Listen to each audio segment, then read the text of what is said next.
한화솔루션이 주가 보셨습니까? 매수타임이겠습니까? 오늘 한화솔루션이 증권가에서 가장 화제입니다.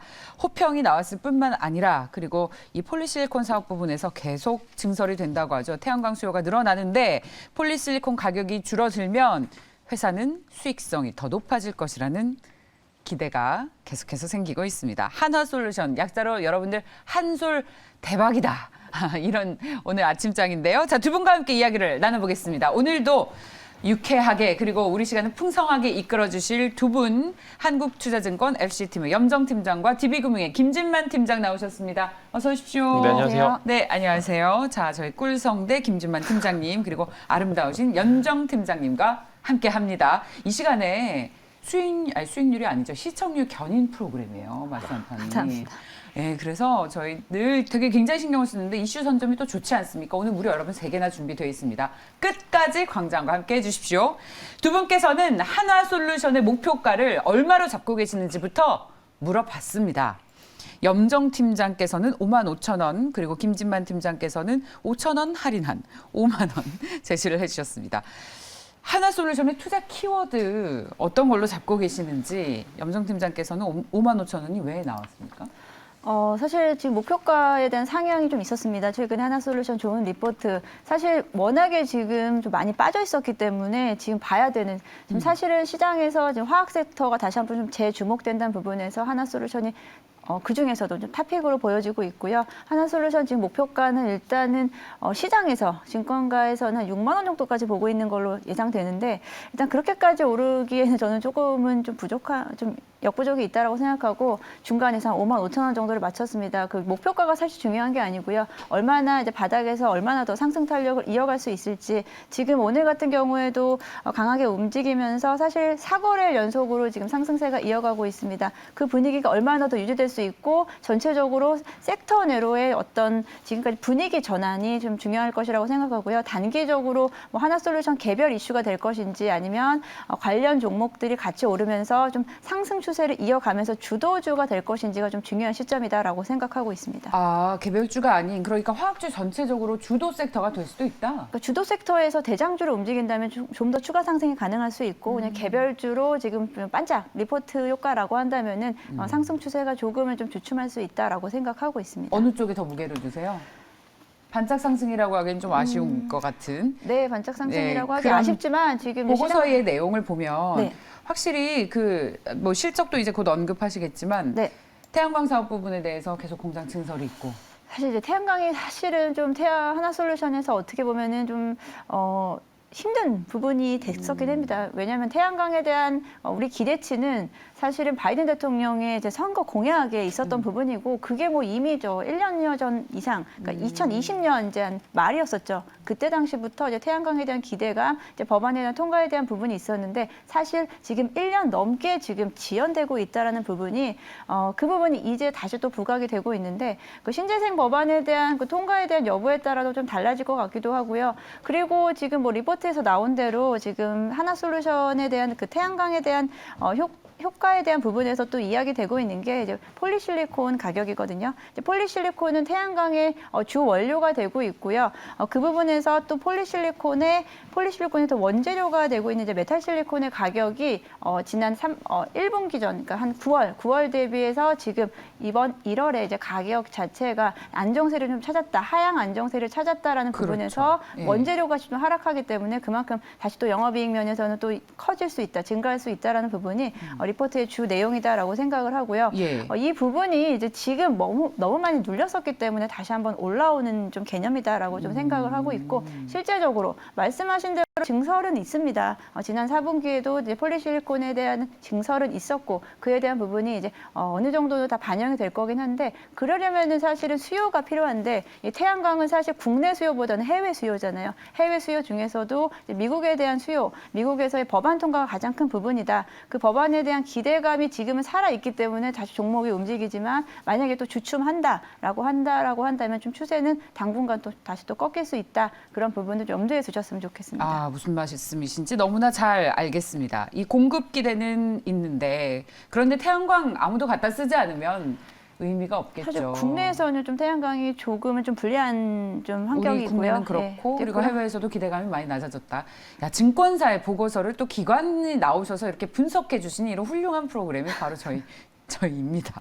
자, 그래서 하나솔루션의 목표가를 좀 제한적으로 잡으셨습니다. 그렇다면 두 분께서는 한화솔루션의 투자 키워드를 뭘로 잡고 계시는지 또 여쭤봤더니 네, 저희 김준만 팀장께서는 태양광 사업 부분에 기대를 거신다는 말씀을 해주셨습니다. 그렇다면 염정 팀장의 이야기를 꾸준히 들으셨는데 네. 여기 혹시 또 조금 생각을 달리하시는 뷰가 다른 부분이 있다면? 굉장히 동의합니다. 동의하십니까? 굉장히 동의하고요. 이제 동의하는 부분에 있어서 목표가를 조금 더 제가 낮췄던 이유도 저 부분에 대해서 이미 너무 노출이 많이 됐어요. 태양광 실적에 대한 기대는 지금 처음 나온 게 아니라 작년부터 계속 나왔던 겁니다. 그렇기 때문에 근데 그 부분이 결국 기대에 충족을 못했기 때문에 주가가 많이 빠지는 모습을 보여주었고요. 지금도 기대감에 있어서 올랐지만 이 부분에 있어서 사실 보여주지 않으면은 주가는 더 빠질 수 있을 상황이기 때문에 이 부분이 기대감까지 반영이 된 주가가 한 5만 원 정도까지라고 보시면 좋을 것 같고 일단 지금 상승하는 부분은 일부 절반은 기술적 반등, 그다음에 절반은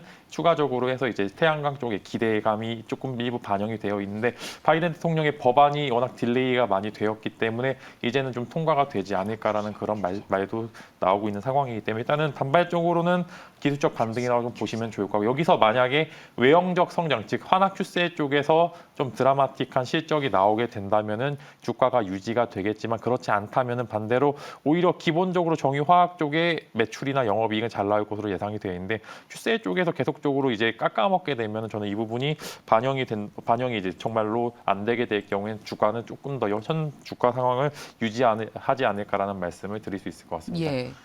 큐셀 사업 전망 지적을 해주셨는데 네. 염정 팀장님 어떻게 보세요? 네, 우리가 이제 하나솔루션의 여러 가지 사업 분야 중에서 사실 주가가 거의 반영되고 있는 건 이제 태양광 쪽이고 거기에서 이제 하나큐셀 자회사에 대한 부분인데 사실 하나큐셀은 뭐 하는 회사예요? 태양광이죠. 태양광. 네, 태양광을 담당하고 있는데 하나큐셀이 사실은 지난 5분기 동안 적자 상태였습니다.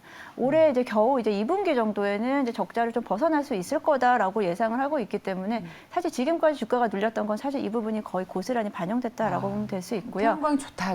기대감만 많았고 네. 실적은 사실 적자였군요. 네, 그래서 제가 이제 키워드의 실적을 또 말씀드리는 게 결국은 지금 장세에서는 실적으로 보여주지 못한다. 기대감만으로는 사실 전고점뿐 아니고요. 상승 탄력을 추가적으로 받긴 좀 힘든 타이밍이다. 지금 장세 자체가 그렇기 때문에 하나큐셀이 일단 2분기부터 턴어라운드를 할 수 있을 거다라는 기대감은 좀 있습니다만 그 부분은 앞서 말씀드린 대로 결국은 이제 뭐 수주라든지 그리고 그에 대한 어떤 실적으로 보여주는 부분이 있어야 된다라고 말씀을 드릴 수 있기 때문에 너무 지나친 기대감보다는 우리가 사실 신재생 쪽에서 태양광이라든지 풍력 쪽에 대한 기대감이 엄청 컸습니다만 그 부분이 사실 지금 많이 꺾여 있는 상태고요. 심지어 예. 뭐 2차 전지도 최근에는 다시 한번 좀 꺾였다라는 부분에서 우리가 좀 지금까지 뭐 지난 1년간 가졌던 신재생에 대한 어떤 기대감보다는 좀 더 실질적인 부분을 좀 챙겨야 되는 타이밍이다라고 생각하고 있습니다. 하나솔루션에 대한 투자 의견은 다소 보수적이십니다. 그거는 태양광 사업 부분에 대한 어떤 실적이 가시적으로 드러나지 않았기 때문이다라고 정리를 좀 할 수 있을 것 같아요. 우리 시청자분들께서 내려갈 때는 폭포수인데 올라갈 때는 찔끔이다라는 아픈 지적을 해주셨습니다. 자, 그렇다면 하나솔루션은 정유화학이라기보다는 어떤 개별 기업의 이슈로 보고 저희는 투자 의견을 좀 제한적으로, 상단은 좀 제한적이다로 정리해도 되겠습니까?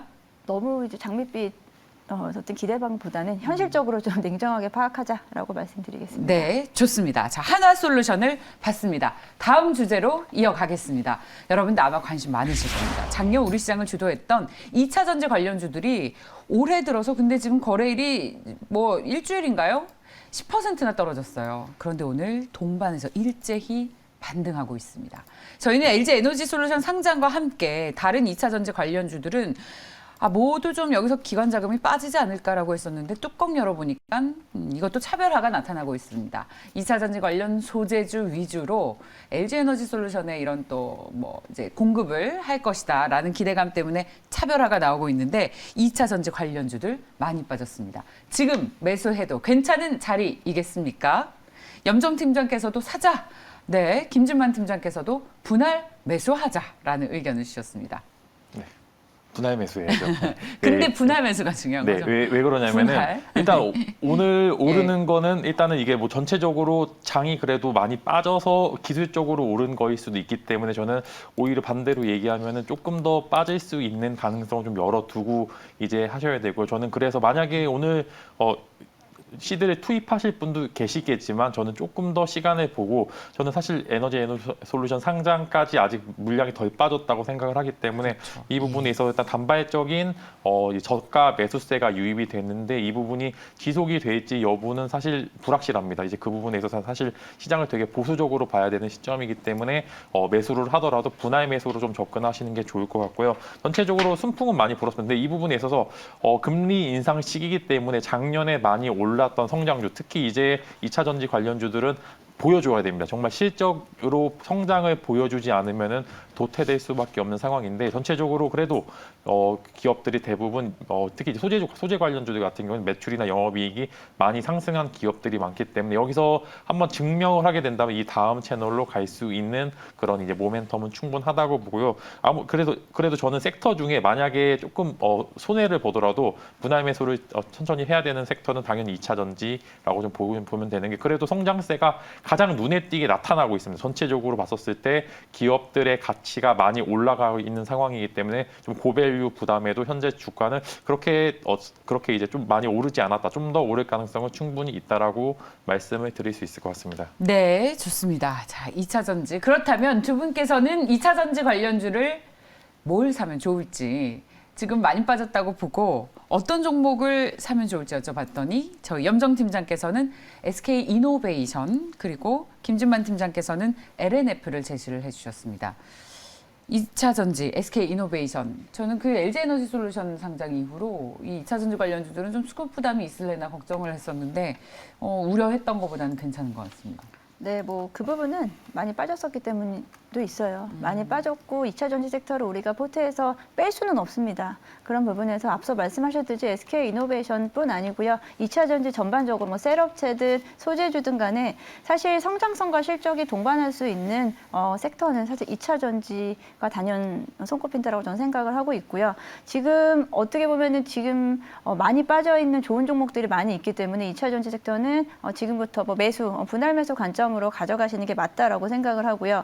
사실 LG화학 같은 경우에 주가를 보게 되면 LG 에너지 솔루션이 상장이 이제 곧 다가왔기 때문에 오히려 좀 주가가 더 추가 하락할 수 있다라는 어떤 전망과 반대로 움직였잖아요. 완전요. LG화학이 최근에 다시 예. 한번 좀 가격을 좀 회복되는 모습을 보여주고 있는데 여기에 그럼 셀업체에 대한 어떤 기대감이 다시 좀 나타날 수 있는데 그 부분에서 저는 SK 이노베이션 역시도 최근에 사실 SK온에 대한 분할 상장에 대한 이슈가 이미 작년 10월부터 어느 정도 가격에 다 반영이 돼서 많이 좀 빠져 있다. LG화학과는 좀 비슷한 양상으로 가고 있다라고 생각을 했고요. 다시 그에 대한 이제 반등 그리고 LG에너지 솔루션 상장 후에 물론 지금은 상장 직전이기 때문에 조금은 폭풍 전야가 될 수 있습니다. 그런 부분에서 자금이 좀 어떤 식으로 이동을 하냐, 2차 전지 sek터 내에서 어떤 식으로 자금이 움직이느냐가 좀 주목되고 있는 부분인데 뭐 일각에서는 기관이든 뭐 아니 개인 투자자분들께서 LG에너지 솔루션에 대한 상장 청약에 대한 증거금을 마련한다. 사실 근데 그거는 좀 저는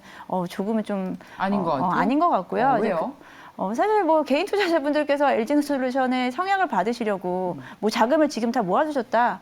사실 뭐 몇 주 받지 못할 거예요. 그렇다면 최소 청약을 하셔야 될 것 같고 그러면 150만 원이면 되는데 뭐 그걸로 인해서 개인의 자금이 이렇게 좀 지금 대기 상태다? 그것까지는 아닌 것 같고요. 다른 기관 투자자들은 어때요? 기관 투자자는 증거금에 대한 부담감이 없기 때문에 그런 부분이라기보다 앞으로 LG에너지 솔루션 상장 후에 추가적으로 패시브 자금에 대한 부분을 좀 마련했다라고 좀 말은 그렇게 만들고 있지만 실질적으로는 모르는 부분이죠. 그래요? 네, 그 부분에 대한 건 그 가능성이 없는 얘기인가요? 가능성이- 충분히 논리적으로 가능성이 없진 않지만 맞다고 생각하고 지금 있었는데. 가능성이 없진 않지만 지금 상장은 1월 말이거든요. 그렇다면 1월 아직 27일이요? 27일. 그럼 아직까지도 좀 기간이 좀 시간이 남아 있다. 있으니까. 그럼 한 달 동안 그 자금을 묶어둔다. 그거는 좀 저는 뭐 사실 제가 기관 투자자들의 어떤 생각을 모르기 때문에 그것까지 기관을 제가 또 대표하시기도 하시죠. 예단할 예. 수는 없지만 예. 이제 그런 부분에서 최근에 이제 좀 2차 전지 너무 많이 올라왔기 때문에 그 부분은 저는 차익 실현했다라고 보고 있고요.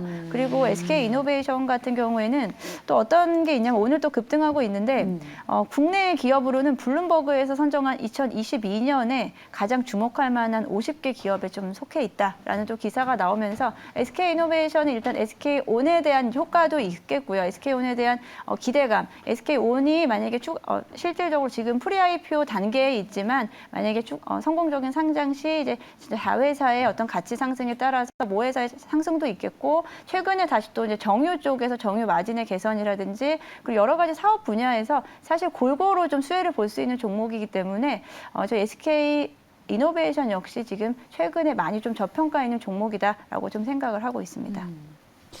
자, SK 이노베이션. 저도 고민이 굉장히 깊어지는 네. 그런 순간이에요. LG에너지솔루션 상장 때문에 다른 종목군들에서는 일단 자금이 다 빠져나갈 거라는 우려들이 많았는데 결과적으로는 또 그렇지 않고 오늘 하나솔루션과 동반해서 SK 이노베이션이 이렇게 급등세를 나오는 것을 보니까 이것이 어떤 의미 있는 상승인 것인지 부담스러운 자리는 아닌지에 대한 고민도 하고 있습니다. 그래서 앞서 SK온 상장에 따른 그 어떤 우려는 모두 반영이 됐다고 보시고 한 가지 질문 가운데서 지금 좀 부담스러운 자리가 아니냐는 시청자분들의 의문에 대해서는 뭐라고 대답해 주시겠습니까? 뭐 최근에 좀 오름세가 좀 보였기는 했지만요. 이제 그 부분은 사실은 저는 뭐 SK 이노베이션뿐 아니고 뭐 지금 이제 추가적으로 오늘도 다 같이 2차 전지 섹터가 올라오고 있는데 네.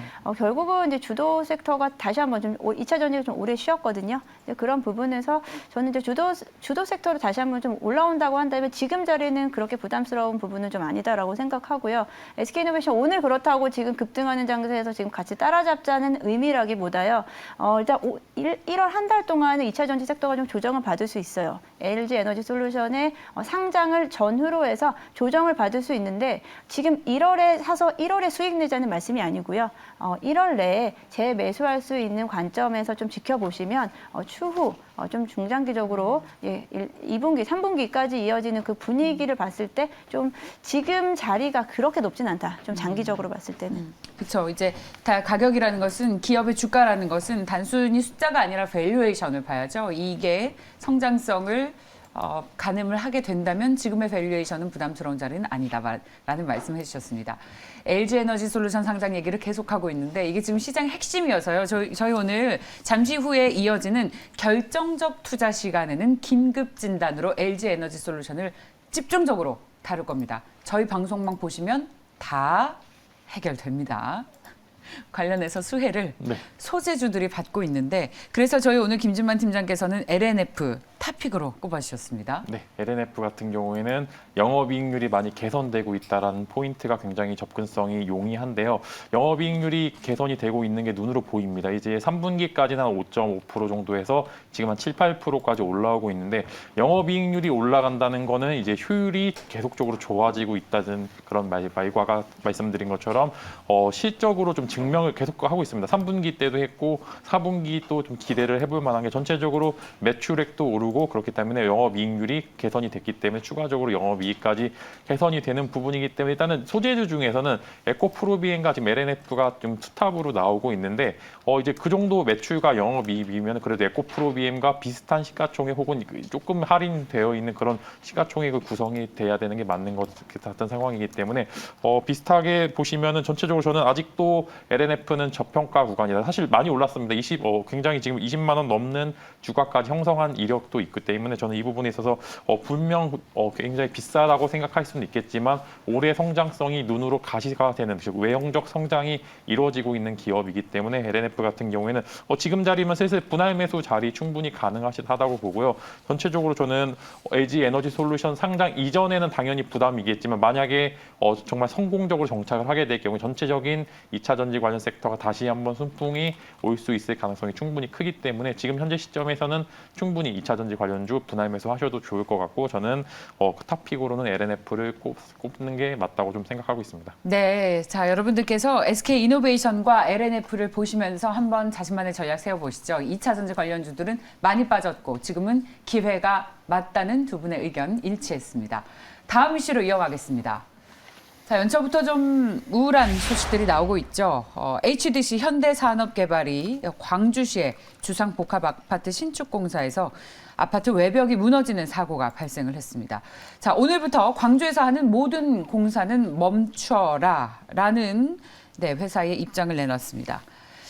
자, 이런 뭐랄까요? 일종의 천재지변이라고 해야 될까요? 어제 저희 오너리스크도 그랬고 우리 최근에 오스템 임플란트도 그랬고요. 뭐 카카오 같은 경우에도 임원진들이 자사주를 갑자기 팔고 나가는 등 우리 투자자분들로부터는 전혀 예측할 수 없는 이런 속절없는 변수에 대해서 투자자분들은 어떻게 해야 하는지 그런 고민을 좀 해보려고 합니다. 물론 이런 리스크가 있기 때문에 그만큼 리스크 테이킹을 하는 것만큼 수익도 나는 것이 이 주식 투자의 속성입니다만 기관 투자자이신 두 분께서는 어떻게 이런 이슈를 대응하시는지 여쭤봤습니다.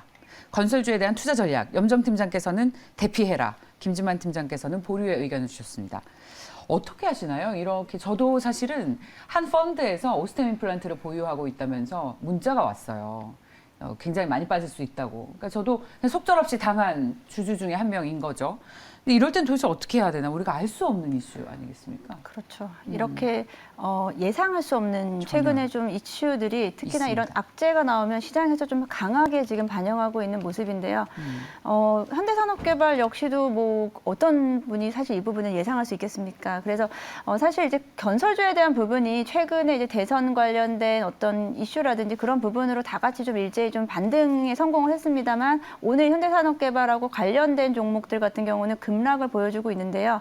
이 부분은 사실 일부 해당 종목에만 일단은 좀 해당이 된다라고 좀 말씀을 드리고 싶고 다른 이제 대형 건설사들 같은 경우 뭐 GS건설이라든지 현대건설을 좀 찾아보니까 물론 하락 추세가 좀 이어지긴 하지만 그렇게 같이 동반 하락하는 모습은 보여지지 않고요. 일단 현대산업개발 관련된 HDC 관련된 종목들을 가지고 계신 분들은 추가적으로 이에 대한 어떤 후속 조치에 따라서 당연히 지금보다 더 좋진 않을 거다라고 생각하기 때문에 단기적으로는 좀 피하시는 게 좋겠다. 일부 비중 축소를 하신다거나 오히려 이제 이럴 때는 다른 만약에 건설주 쪽에서 지금 운영을 하고 계신다라고 한다면 다른 종목으로 잠깐 피해 계셨다가 하시는 것도 좋고요. 오히려 이제 대선 관련주로 테마로 건설주가 올라갔기 때문에 일단 3월, 뭐 2월 정도까지는 대선 관련주로 움직임이 나타날 수 있는데 지금 단기적으로 이런 악재가 나오면서 조정을 받을 수 있습니다. 그럼 조정을 받을 때 어떤 테마 성격으로 트레이딩 관점에서는 접근하셔도 좀 괜찮겠다라고 생각을 하고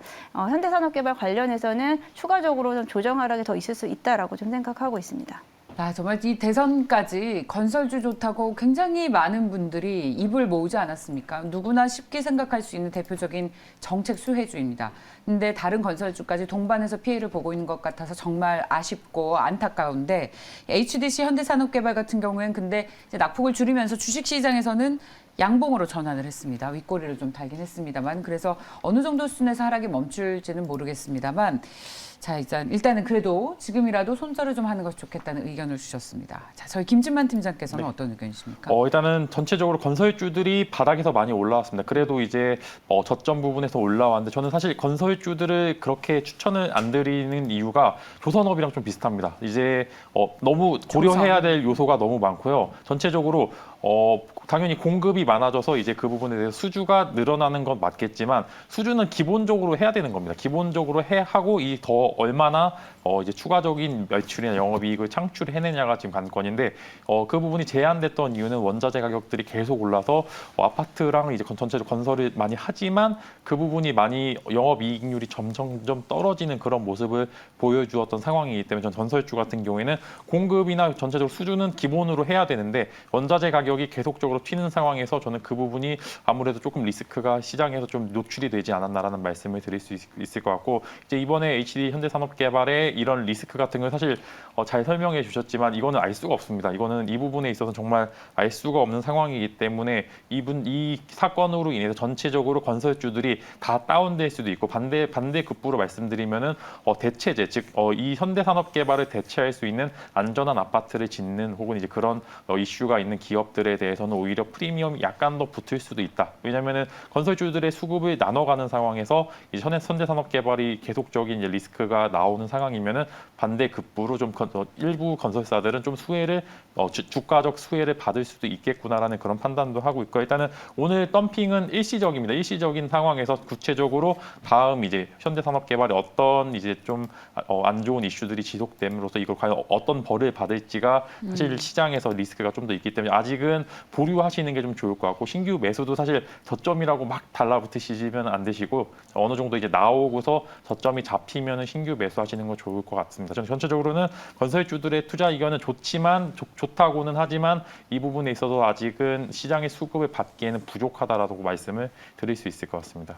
예, 정말 안타깝습니다. 지금 6명 실종자에 대한 수색이 계속 이루어지고 있는데 안전하게 현장에서 나오셨으면 좋겠습니다. 그리고 회사 측은 이 벌써 몇 번째입니까? 좀 안전에 만전을 기해서 우리 국민들 그리고 투자자분들까지 피해를 주는 일이 앞으로는 정말 없기를 바랍니다.